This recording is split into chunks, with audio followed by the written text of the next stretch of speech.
The Great Gatsby takes place during a time in America known as the Roaring Twenties. During this decade, America's economy was soaring. No other country in the world was even close to the wealth of America. The car industry was booming, along with many other businesses contributing to our nation's wealth. Though the Roaring Twenties brought about many great accomplishments, we have to acknowledge the harder moments of this great decade, such as the Prohibition. The Prohibition in the 1920s was a time period in which the manufacturing, sales, and transportation of alcohol was made illegal under the 18th Amendment.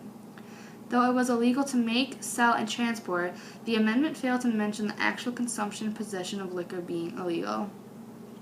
Secret saloons and institutes known as speakeasies thrived during this time period. Alcohol was essential to the people of America. It was used every day by everyone.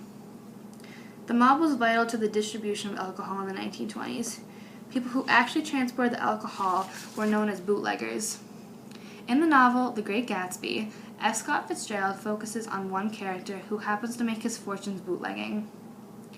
James Gatz was born to a poor farming family from North Dakota. He knew just at a young age of 17 that there was more to him than farming. Not long after he changed his name to J. Gatsby, a man named Dan Cody took him under his wing. Cody was a silver mining millionaire and drunk just about every second Gatsby was with him. In Nathan A. Servo's source, The Explicator, he writes, Cody embodies a single message. America is the land of opportunity, but all the opportunities that really matter are basically criminal in character, like bootlegging. Gatsby made his wealth through bootlegging. Though he was a part of the bootlegging industry, he rarely consumed alcohol himself. Fitzgerald writes, it was indirectly due to Cody that Gatsby drank so little. He saw how alcohol affected Cody and wanted nothing to do with that sort of lifestyle. Liquor was the life of Gatsby's parties. Though the purpose of these parties was solely to grab the attention of his love Daisy, the alcohol did its job at gaining the attention of the town. Everyone knew who Gatsby was because of these parties, and alcohol was the center of it all. Everybody was drinking. When Nick arrives, even he notices it. He says, I was on my way to get roaring drunk from sheer embarrassment. Sheer embarrassment at the fact that he was the only one at the party who was remotely sober. Not only can alcohol affect people socially, but it can also affect people mentally and physically. People who are poor generally have it harder than those with good wealth. Being poor can cause a lot of mental stress, which may result in drinking. This just didn't happen in the 1920s. We still see it today in our society. Those who consume large amounts of alcohol are not entirely capable of making rational and wise decisions on their own, and we can see that through the character of George Wilson. After grieving the loss of his wife Myrtle all night, Wilson disappears the next morning. Not only is he behaving irrationally due to exhaustion and grief, but it's also suggested that he may be under the influence of alcohol. Some reports given to the police say that there was a man acting sort of crazy, and how he asked someone the way to Gatsby's house.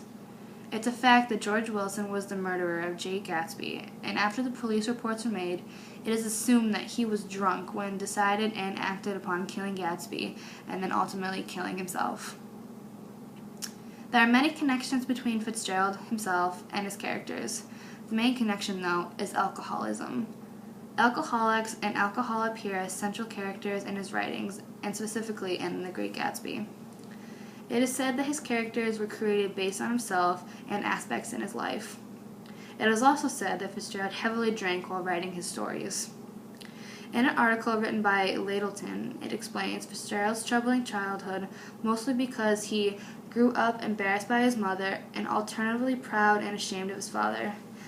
Ladleton also writes, Fitzgerald believed that he must find a way of inserting himself among the moneyed and influential classes, a preoccupation that filled much of his writing. This is a clear and obvious connection to the character of Jay Gatsby. Even the parties of Gatsby and the lifestyle he lived is in connection to Fitzgerald and his wife Zelda. To wrap it all up, I found a quote said by Fitzgerald that summarizes the subject of this video, the character, and Fitzgerald himself. First you take a drink, then the drink takes a drink, then the drink takes you. Authors write about things they know best, and clearly to Fitzgerald he knew drinking best. It is obvious that The Great Gatsby is a piece of art that imitates the actual life Fitzgerald and Zelda lived through characters like Jay Gatsby and the parties he hosted.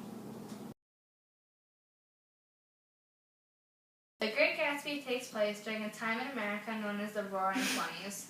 Roar! The Prohibition in the 1920s was a time period in which the manufacturing, sales, and transportation of alcohol was made illegal under the 18th Amendment. Though it was illegal to make, sell, and transport